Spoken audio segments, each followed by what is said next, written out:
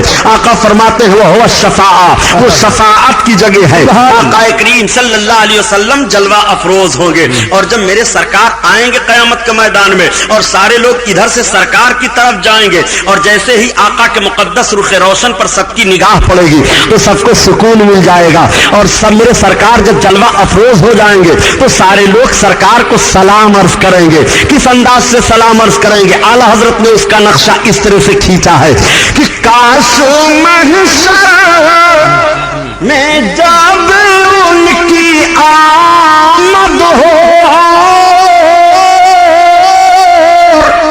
بھیجے سب ان کے شوکت پہ لاکھوں سلام، لاکھوں سلام، نعرے تکبیر۔ سب سرکار کو سلام عرض کر رہے ہیں۔ آج سلام پر بہت چڑھا جا رہا ہے، قیامت کے میدان میں تمہیں کھڑے ہو کر کے سلام بھیجنا پڑے گا نبی پر، آج کھڑے ہو کر سلام پڑھنے سے چڑھ رہے ہو۔ میرے آقا صلی اللہ تعالیٰ علیہ وسلم جلوہ افروز ہیں۔